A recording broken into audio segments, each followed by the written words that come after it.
Hai guys, berjumpa lagi bersama saya Yohanes. Di sini saya menggantikan Steven yang sedang berhalangan. Kita kembali lagi di acara podcast Community pada tanggal 28 Juni 2020.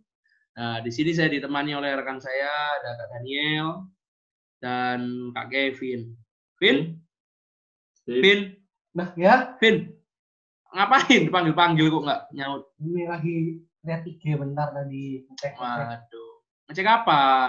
ngecek followers, ada yang kurang ini kemarin. Loh, kok bisa? Waduh. Kamu share apa aja kok sampai berkurang? Iya, ya ampun ya. Head speech. Mungkin. Ya, teman-teman, nih lihat nih, Kevin terlalu memperhatikan follower. Nah, kenapa sih Kevin bingung nama follower? Oleh sebab itu kita hari ini akan membahas dengan tema yang sangat menarik untuk anak muda, yaitu ada temanya adalah follower versus disciple. Apa sih perbedaan follower dan disciple? Kalau kita menjadi follower dan disciple, kita akan bahas, tidak usah berlama-lama lagi, langsung saja kita mulai podcast ini bersama para narasumber kita. Ada Pak Harijaya dan Kak Foni. Dan sebelum kita melanjut ke podcast kali ini, kita akan memulainya dulu dengan doa yang akan dipimpin oleh Kak Daniel. Mari kita satu dalam doa. Dan Yesus, terima kasih Tuhan, Kau telah melindungi kami dalam persyaratan kami Tuhan. Dan terima kasih Kau telah izinkan kami untuk berkumpul, untuk kami bisa membahas tentang firman-Mu Tuhan. Adalah memberikan banyak insight Tuhan untuk kami pelajari, supaya insight tersebut Tuhan dapat kami lakukan dan menghasilkan buah, dan buah itu dapat dirasakan oleh kami. Terima kasih Tuhan Yesus, terima kasih. Ini doa kami hanya di dalam nama Tuhan Yesus Kristus. Kami sudah berdoa dan mengucap syukur. Amin. Amin. Nah, teman-teman, pada pagi hari ini kita mau belajar dengan tema follower versus disciple. Apa sih perbedaan follower dan disciple? Langsung aja kita diskusikan dengan narasumber kita pada pagi hari ini. Ada Pak Harijaya, pagi Pak, dan juga ada Kak Foni, pagi Kak. Selamat pagi. Begini saya ditemani oleh Kak Daniel dan Kak Kevin Nicholas. Nah, langsung aja nih, saya mau tanya ke Pak Hari. Pak, sebenarnya kalau kita berbicara soal follower dan disciple itu perbedaan apa sih Pak yang menonjol antara menjadi pengikut dan disciple, murid ya? Apa sih bedanya Pak? Mungkin pertama-tama better ke Foni, karena ini Foni yang melempar. Oh, siap. Ya. Jadi kita ingin dengar dulu ya. Temanya pertama itu kan fans versus followers. Nah, yang mau dibahas itu kan fans dan follower tuh bedanya di mana? Nah. Kalau saya yakin bahwa Mas Dan, Kevin, terus Yohanes maupun Pak Hari, mungkin kita punya kita ngefans pada ada idola-idola tertentu kita punya. Nah, kan kalau followers itu biasanya kan kalau identik dengan zaman sekarang, anak milenial adalah Instagram. Kita punya banyak followers. Nah, fans itu kadang-kadang, misalnya Mas Dan ngefans sama klub bola apa, MU atau Real Madrid. Nggak suka MU. Oh, gitu.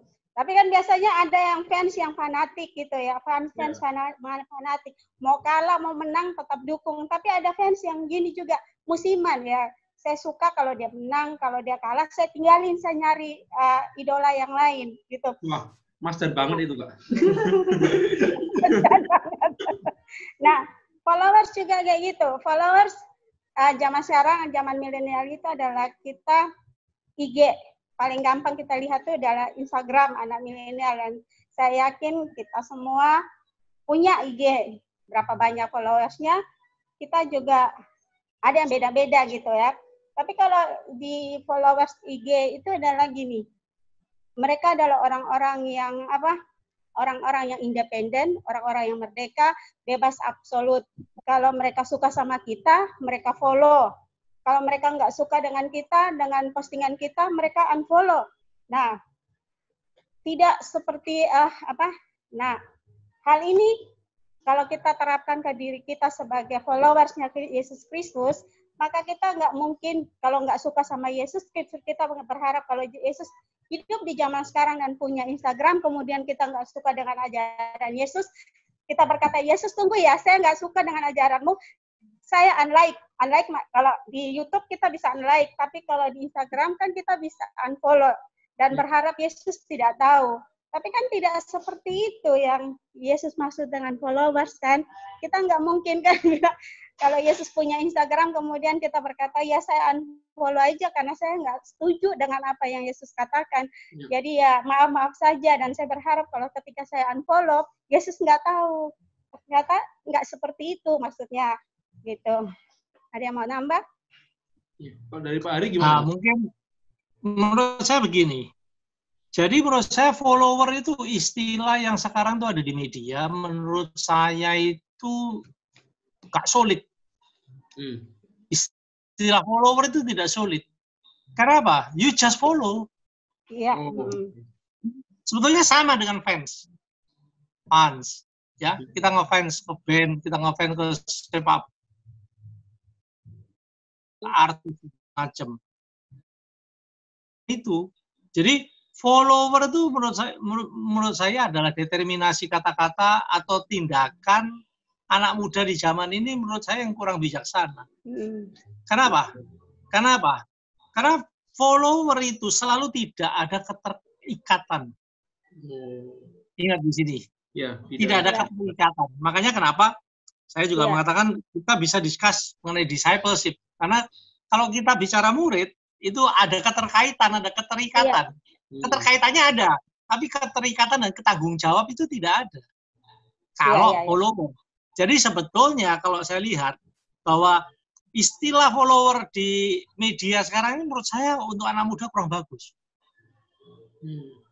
Kamu harus memutuskan di dalam hidupmu kamu terikat pada apa, pada siapa. Pada contoh kasus kehidupan mana yang mau kamu ikuti. Harus begitu.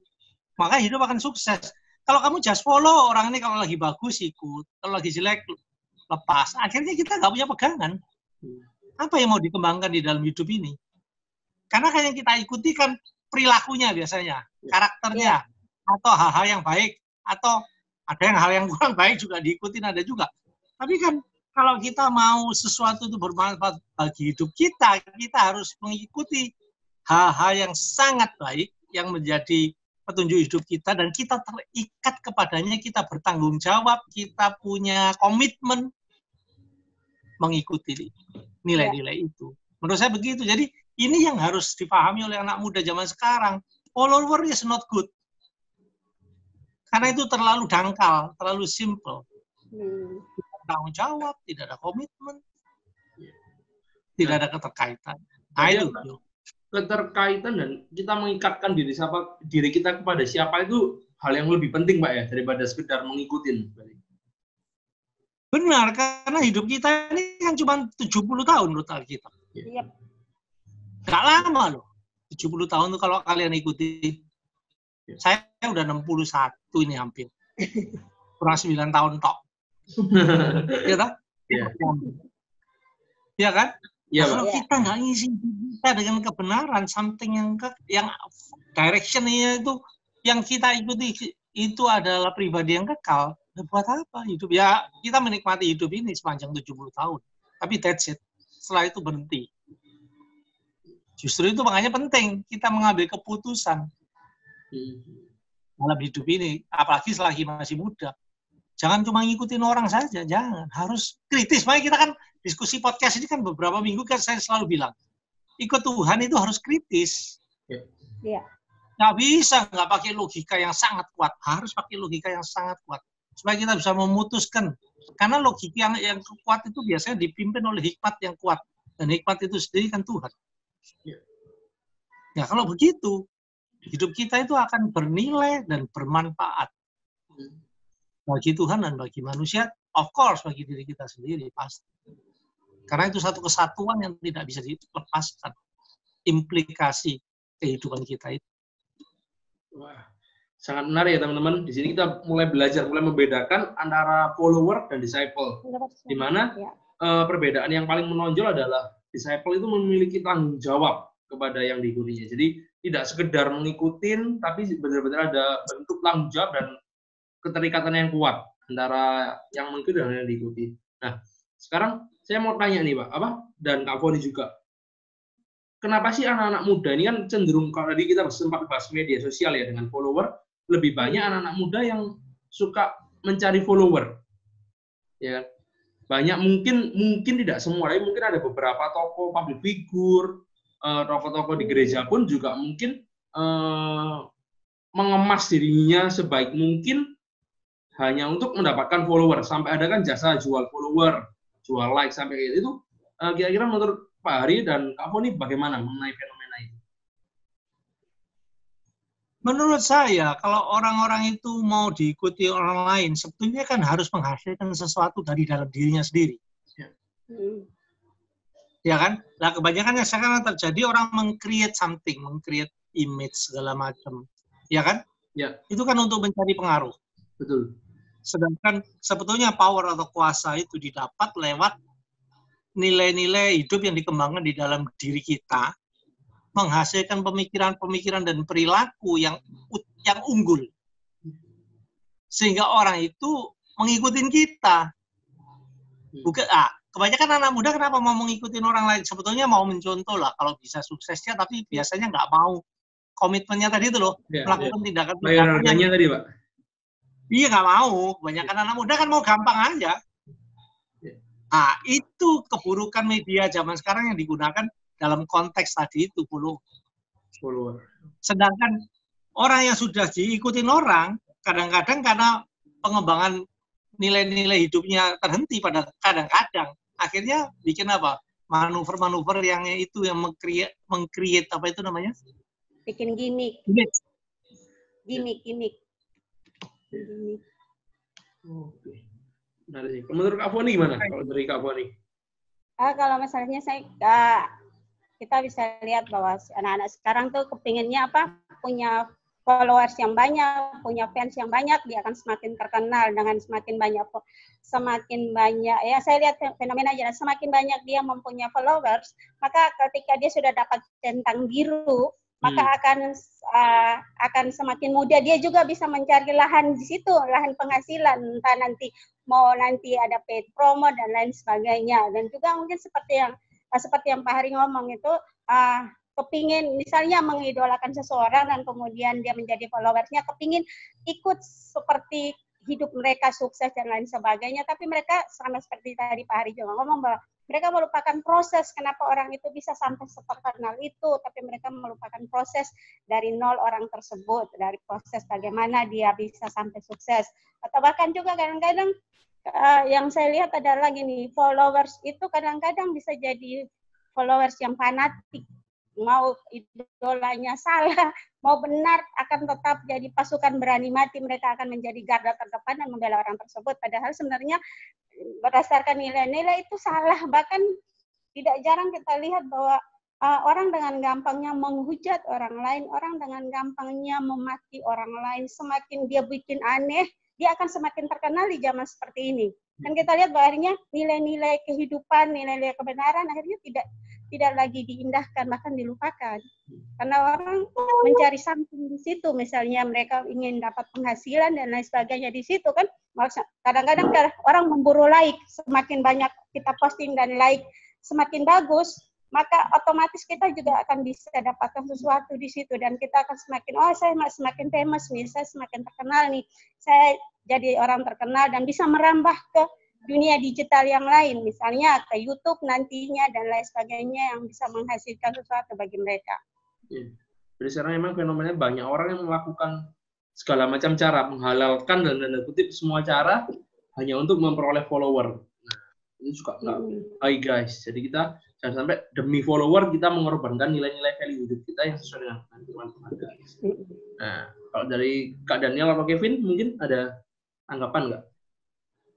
Kalau saya sih untuk follower dan disciples yang terlihat paling mencolok, paling dasar adalah ketika kita menjadi seorang disciples dan atau satunya followers, perbedaan yang paling mendasar adalah rasa tanggung jawab menurut saya. Jadi untuk menjadi seorang disciples kita harus punya rasa tanggung jawab. Tanggung jawab ketika kita diberikan tugas atau kita diberikan amanah sama orang yang mengajar kita. Berarti itu adalah suatu perwujudan di mana kita ini menjalankan nilai kita sebagai seorang murid atau disciples. Sedangkan follower itu sama sekali tidak ada tanggung jawab terhadap yang dia ikuti. Kalau dia suka dia ikut, kalau dia nggak suka dan nggak setuju dia nggak ikut. Yang penting dia di situ cuma eksis. Followers adalah sesuatu yang perilaku di mana orang itu suka cuma eksistensinya aja, tapi tidak suka dengan yang namanya itu tadi tanggung jawab, komitmen, keterikatan. Itu sama sekali nggak ada. Saya setuju sekali dengan Pak Ari. Jadi salah satu parameter yang sangat mendasar adalah tidak ada rasa tanggung jawab. Itu sih menurut saya. Terus saya juga mau tanya nih sama Pak Ari sama Pak Boni. Kira-kira bisa nggak kita itu yang awalnya seorang followers itu berubah menjadi seorang disciples? Gimana langkahnya? Siapa yang jawab nih? Saya kira setiap kita pada waktu kita mengikut Kristus ya awalnya just hanya mengikut saja. Tapi dari proses pendalaman pemahaman ya yang kita lakukan lewat perenungan, lewat belajar firman Tuhan, lewat doa, lewat persekutuan, lewat ibadah, kita pelan-pelan membangun fondasi disciple. Kan? Kenalan akan Tuhan, Pak ya, Budi? Iya, bertahap kita makin mengerti, maka kita akan makin memahami kan, memahami Tuhan itu seperti apa. Tujuan Tuhan itu begitu baiknya, nilai-nilai hidup yang diberikan itu begitu tingginya, standarnya, ya. Kemudian masa depan juga yang dijanjikan oleh Tuhan tidak hanya dalam kehidupan saat ini di dunia, akan tetapi setelah kematian. Jadi semua proses itu akan membawa, kalau kita serius, maka akan membawa kita kepada disciples sebagai murid. Mengikut Tuhan, betul-betul komit dengan nilai-nilai yang Tuhan ingin dilakukan dalam hidup manusia. Tapi dalam perjalanan itu kan sebetulnya sudah ada contohnya pada waktu Tuhan Yesus memilih 12 murid. Ada satu murid yang akhirnya hanya menjadi pengikut saja. Dan akhirnya gagal. Jadi pilihannya cuma itu, cuma kita lihat. Kalau kita nggak serius dan sungguh-sungguh pada titik tertentu gagal, terus apa gunanya yang kita sudah bersusah payah di depan? Akhirnya kita nggak sampai akhir. Jadi follower bisa berubah menjadi disciple. Disciple juga bisa berubah menjadi follower karena dia tidak mau bertanggung jawab itu mengikuti nilai-nilai dan konsisten terhadap nilai hidup yang harus dijalanin itu. Dan memang biasanya kalau disciples yang sungguh-sungguh kan pasti dapat nilai bagus nih di sekolah, betul nggak? Iya.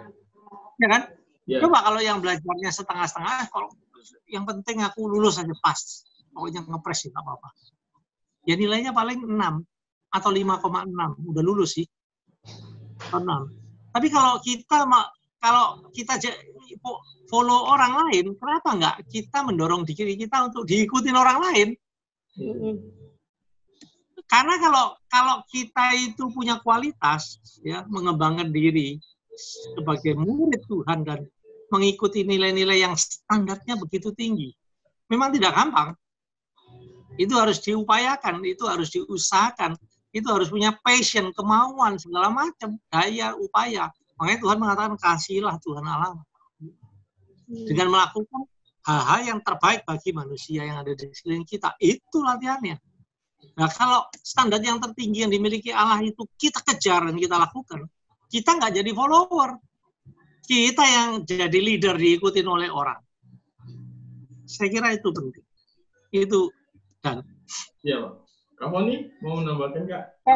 Nah, tadi juga Pak Hari kan ngomong tentang Yesus memilih 12 murid. Nah, ada yang satu yang kemudian dari pengikut murid disciple menjadi followers. Nah, kita akan kembali dulu ya. Mungkin agak panjang pembahasannya. Di dalam Matius 4 ayat 18 sampai 22 bagaimana Yesus memilih murid-muridnya. Nah, ya kita cuma lihat di ayat yang ke-19 saja.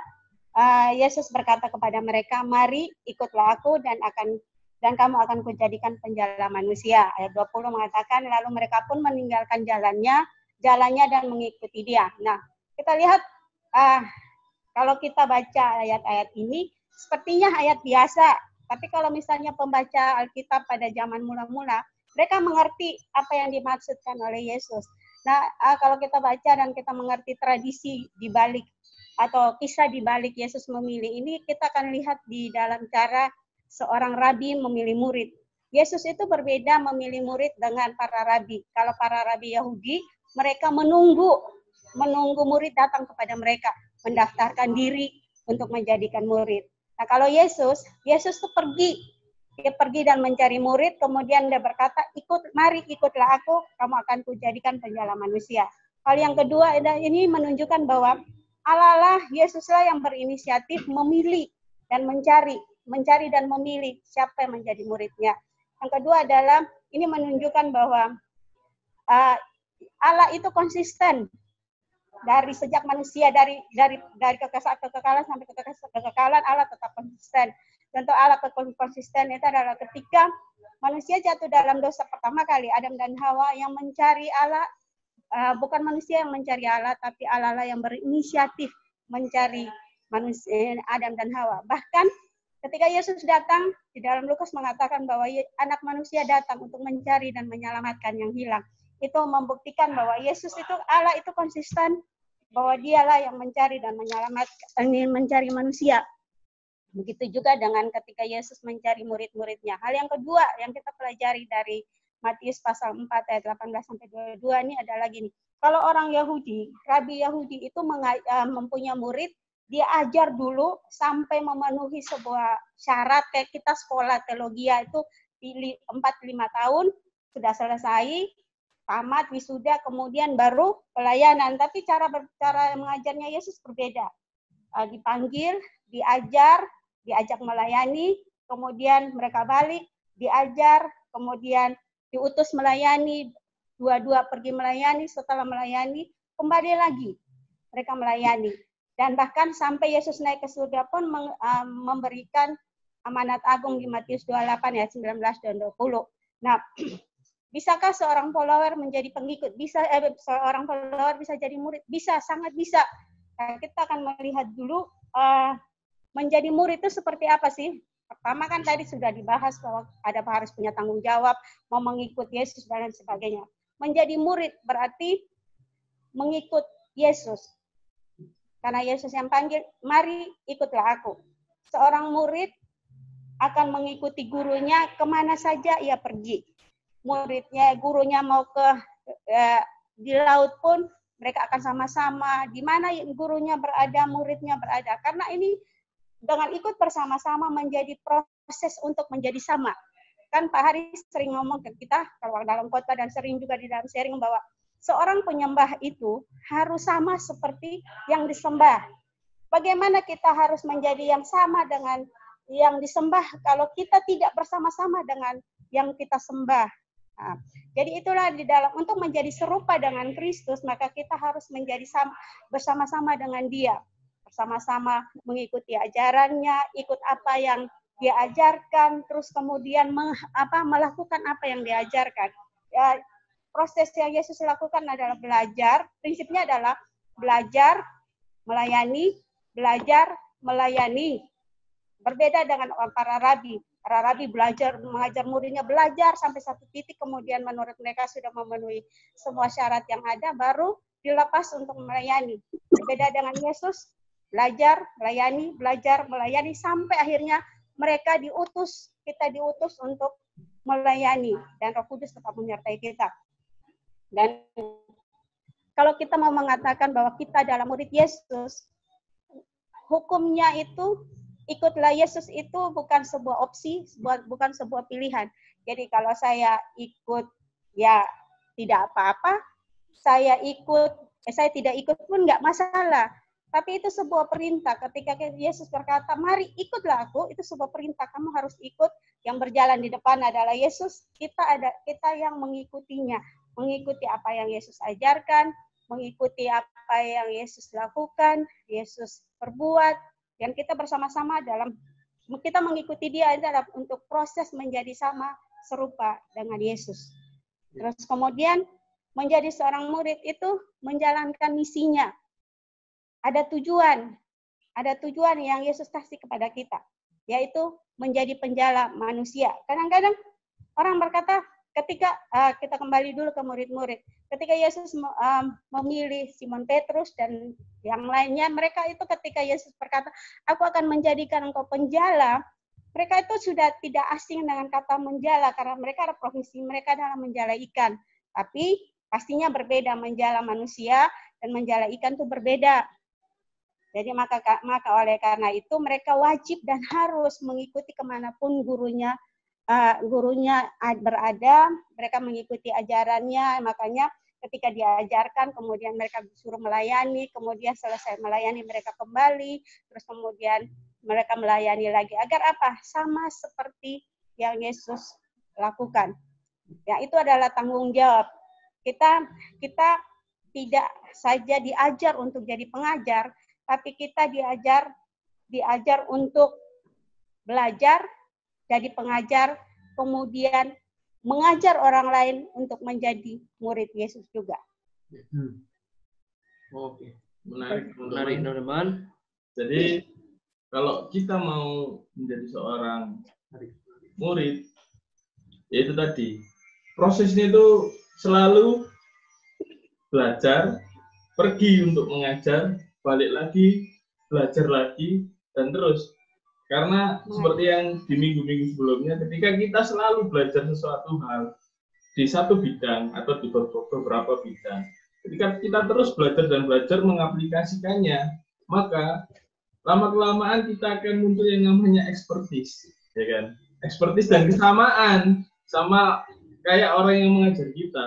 Jadi kalau kita suka sama contoh nih fisika, ya kan? Kita selalu latihan belajar tentang fisika.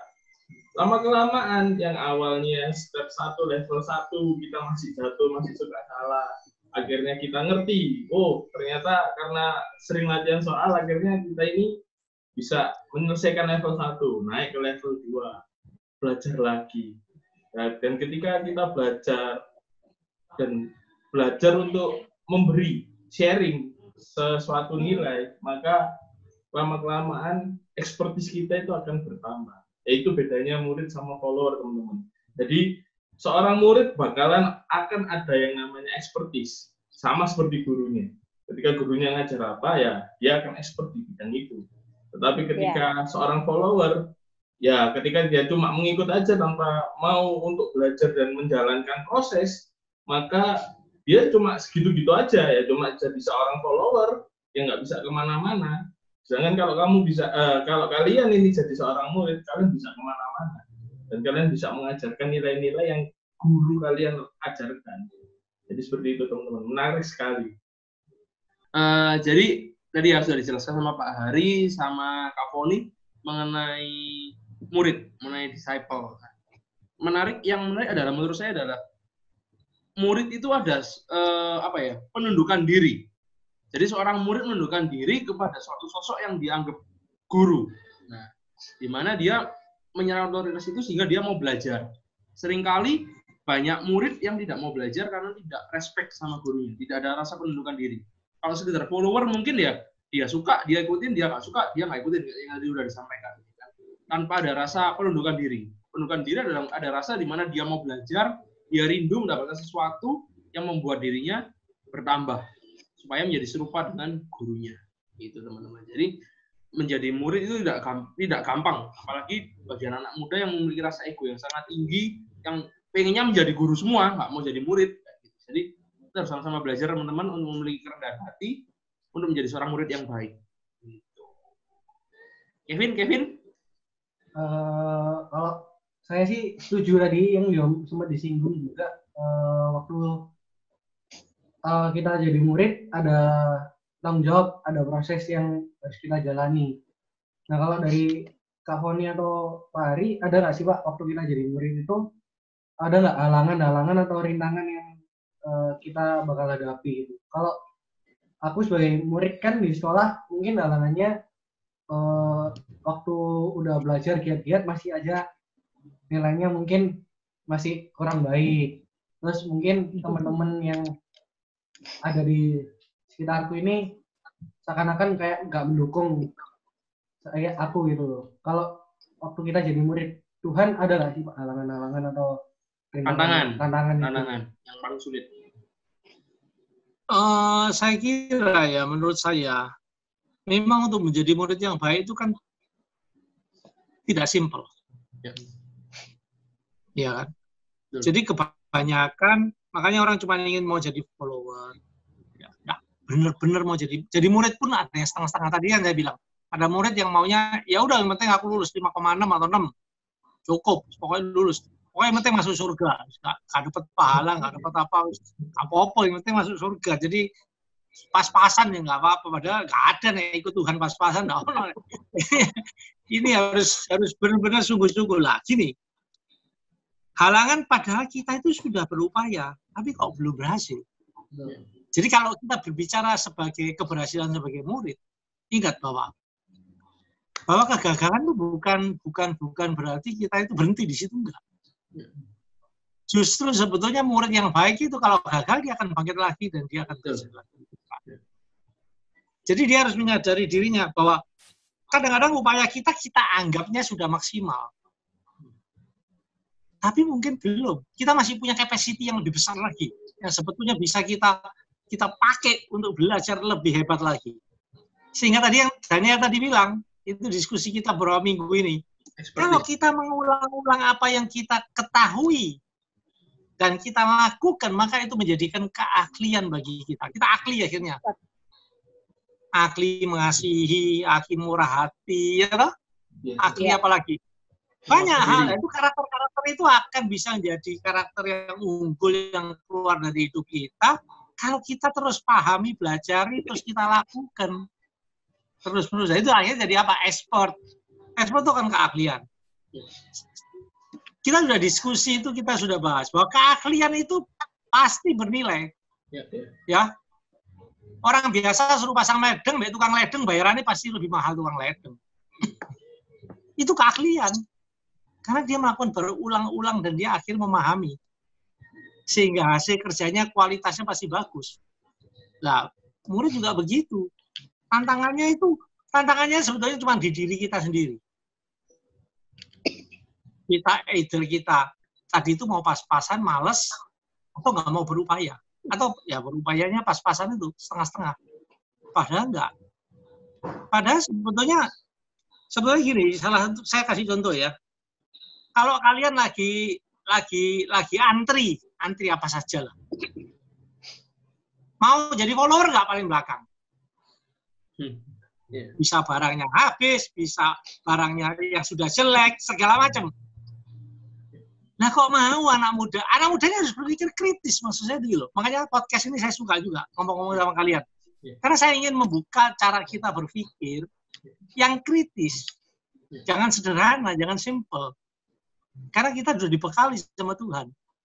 Kepandaian dan kemampuan. Jadi contohnya kalau saya balik lagi, kalau kita antri untuk mendapatkan parcis, barang, atau whatever apa saja lah, nggak mungkin kita mau di follower yang paling belakang, udah habis dulu di depan. Kalau ada barangnya terbatas dibeli orang, pasti kita maunya jadi yang nomor 1 di depan kan? Iya. Nah, ngapain dalam hidup kita mau jadi follower? Kita anak muda harus memutuskan. Fight. Betul nggak? Nggak dapat apa-apa kita kalau jadi follower. Makanya jadi pengikut Kristus, jadi muridnya Tuhan, jangan dari follower yang paling belakang, harus jadi yang pertama di depan. Makanya Tuhan di Alkitab juga dikatakan, kamu itu bukan ekor, kamu itu menjadikan kepala depan. Tapi orang bisa gini kan, lu kalau gitu semua orang jadi kepala, siapa yang jadi ekor? Jadi ekor, kabeh kepala. Tuhan mau memberkati kalian semua dengan kondisinya. Yang menyebabkan kita menjadi ekor kan diri kita sendiri. Bukan Tuhan. Tuhan sudah menyediakan semua fasilitas, kemampuan, ability, ya, pengetahuan, spirit, semangat, passion, segala macam dari Tuhan dikasih semua. Terserah lu mau pakai nggak lu pakai, itu urusan lu jadi ekor kalau lu nggak mau gunakan itu maksimal. Kalau itu dilakukan maksimal, kalian akan jadi kepala dimanapun. Mungkin Jelas ya? jelas, Pak. Mungkin konteksnya ya dari jadi kepala itu, jadi benar-benar kalian menjadi yang terbaik di bidang kalian, teman-teman. Jadi bukan betul. bukan misal kita berbicara tentang anggota tubuh, bukan dari semua kepala juga, mungkin jadi tangan tapi tangan yang terbaik kayak gitu, teman-teman. Jadi menjadi yang the best dari yang kalian miliki. Nah, itu teman-teman. Dan juga menarik dari Pak Adi membahas soal antrian ya. Seringkali saya pernah dengar salah pembicara juga jokes, bercanda lucu. Kita kalau nonton konser semua maunya di depan. Nonton apa? Siapa misal yang terkenal, band terkenal atau penyanyi idola, nonton di depan. Tapi ketika ibadah di gereja, antri paling belakang semua duduknya, nggak mau duduk di depan. Datangnya paling telat. Yo. Iya, iya. Itu kan. Ketika ada hal-hal yang lain, wah jadi apa? Jumpa fans pertama kali datang duluan. Tapi jumpa sama Tuhan, paling belakang. Kadang-kadang lupa. Jadi panitianya event, wah maju berlomba-lomba supaya ketemu bola. Disuruh pelayanan, waduh nanti dulu, yang lain dulu. Menarik. Mas Dan ada apa, Mas Dan? Poin apa lagi yang pengalaman Mas Dan terkait follower sama disciple ini, Mas Dan? Saya ini kalau masalah follower, saya ini followernya dulu sangat ngefans yang namanya AC Milan, Pak. Kalau bola. AC Milan di zaman keemasan itu nggak pernah sekalipun saya nggak nonton. Pasti nonton. Karena apa? Setiap pertandingan selalu menang. Tapi ketika AC Milan sudah mulai ditinggalkan sama pemainnya, jiwa saya yang dulu suka banget sama klub ini, itu jadi hilang. Udah. Jadi bukan bukan fans yang sejati. Nah, di situ saya belajar bahwa kadang dalam kita memilih mau jadi disciples atau mau jadi followers, itu kita memilih apa yang kita suka dulu pertama. Nah, dan yang di sini yang menariknya adalah ketika kita nanti jadi muridnya Tuhan, awalnya mungkin Tuhan akan memberikan sesuatu yang menurut kita itu yang menjadi kesukaan buat kita. Makanya kenapa waktu Tuhan Yesus pertama kali ngajak Simon Petrus, dia ngasih analogi, kamu akan kujadikan penjaring manusia. Ya kan? Kan nggak beda jauh nih dari pekerjaan dia yang sebelumnya, ekspertis dia yang sebelumnya. Tapi secara nggak sadar, kita ini diangkat Tuhan untuk ke ekspertis yang lebih, levelnya yang lebih tinggi lagi, sama-sama penjala, yang waktu dulunya jala cuma ikan, sekarang ini kita menjala manusia. Itu penjala manusia. Jadi teman-teman, Tuhan itu adalah guru yang benar-benar menurut saya itu sangat menarik. Dia mengajaknya, dia pertama mencari kita loh, bukan kita yang mencari dia. Dia mencari kita. Terus dia mengajak kita, itu melalui apa yang kita suka. Kalau sadar nggak sadar. Melalui apa yang kita suka. Ketika kita suka dengan sesuatu ajarannya dia, maka Tuhan itu akan membawa kalian itu naik secara perlahan-lahan dan diajar untuk belajar dari sesuatu yang ringan. Petrus pertama, kalau kita ingat-ingat waktu pertama kali belajar, dia diajak untuk jadi penjala manusia. Terus lama-kelamaan sampai pada yang terberatnya, paling berat ketika dia harus menyangkal Tuhan Yesus 3 kali. Di situ adalah titik baliknya dia untuk jadi seorang pemimpin. Benar-benar tes yang terakhir menurut saya. Tes sebelum dia ditinggal sama Tuhan, sama gurunya, sebelum dilepas sama gurunya. Jadi menurut saya itu hal yang menarik yang saya pelajari ketika kita jadi seorang murid. Kita harus tahu apa yang menjadi passion kita, apa yang menjadi kesukaan kita yang menurut kita dan Tuhan itu adalah kekuatan kita. Tuhan bakalan pakai kita di kekuatan kita, nggak mungkin di kekuatan orang lain. Di kekuatan kita, dan ketika kekuatan itu benar-benar diasah sama Tuhan, benar-benar dilatih sama Tuhan, maka percayalah kita akan menjadi kepala.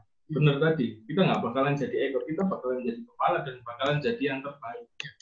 Itu sih itu yang bisa saya tambahkan. Jadi menariknya di situ, Tuhan itu punya cara sendiri, punya proses yang unik. Ketika kita ini benar-benar mau ikut belajar sama Dia. Ya, menarik ya teman-teman. Jadi benar-benar menjadi seorang murid ini kita harus mengalami progres, mengalami pertumbuhan, baik secara karakter, secara value hidup kita yang semakin serupa dengan Tuhan, teman-teman. Jadi nggak sekedar kita kita pokoknya ke gereja 2 jam pulang, nggak sekedar baca firman ya pokoknya asal baca tanpa merenungkan, memahami apalagi melakukan. Jadi tidak sesimpel itu, teman-teman. Jadi benar-benar menjadi murid yang baik itu ada harga yang harus kita bayar.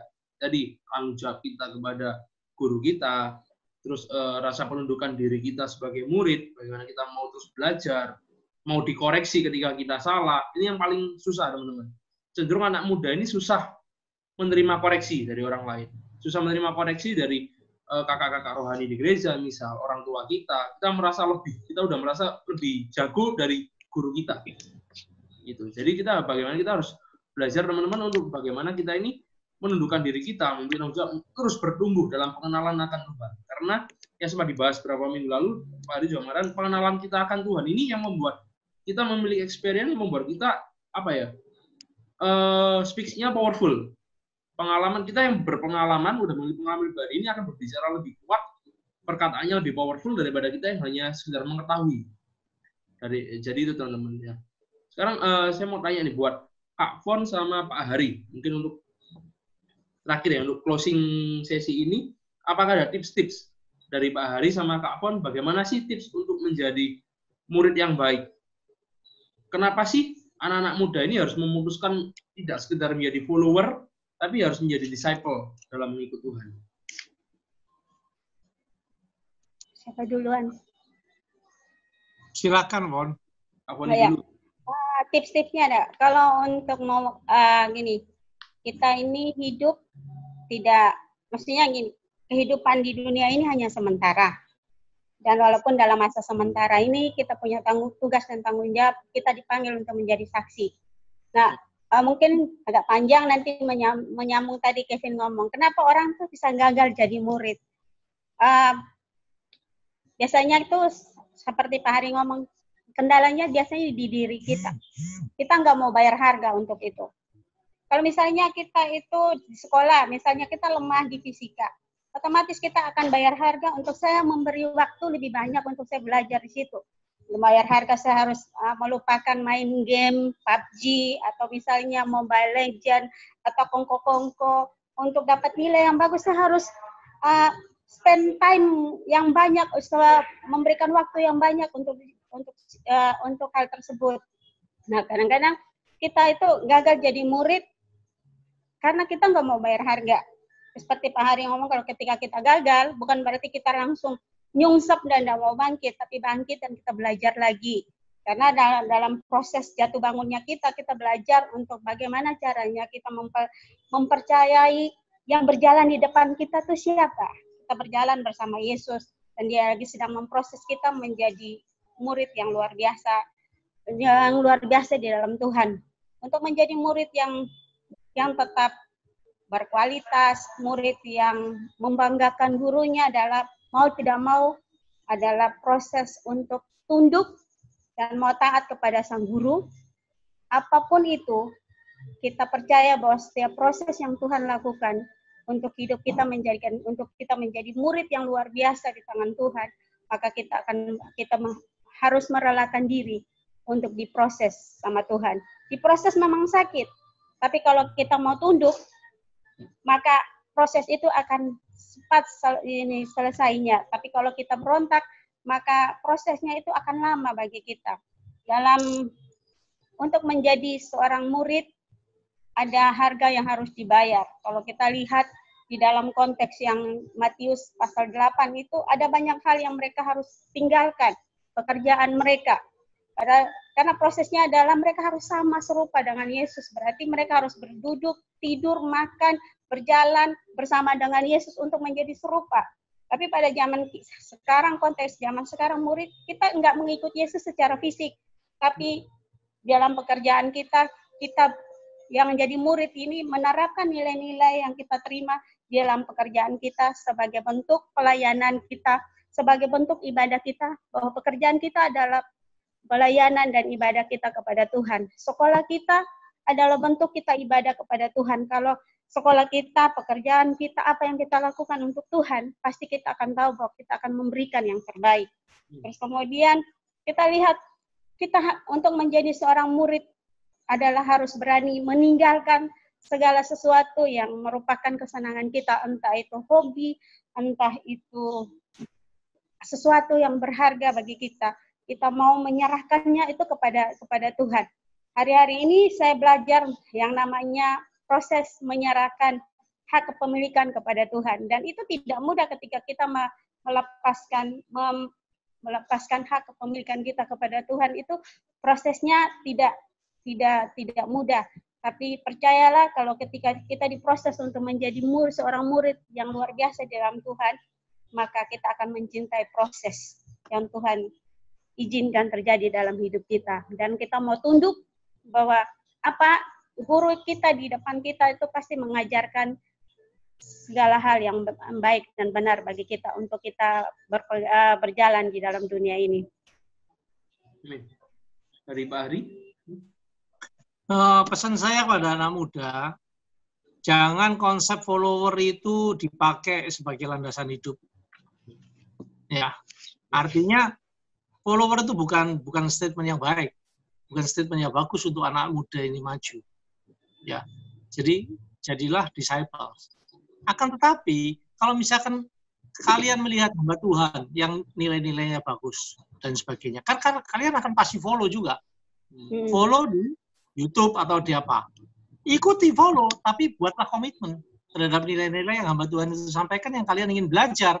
Kemudian lakukan. Jadi tidak sekedar hanya follower, tapi mau jadi disciples. Kalau kalian ingin ikut siapapun yang itu punya nilai-nilai yang hebat, ikuti, tapi punyalah komitmen untuk membangun hidupmu seperti orang itu yang dia miliki, nilai-nilainya. Tentu saja yang berdasarkan kebenaran firman Tuhan. Of course, kita akan jadi disciple kepada Tuhan Yesus, karena itu yang memberikan seluruh petunjuk kehidupan manusia, bagaimana manusia harus hidup di hadapan Tuhan dan akan sukses.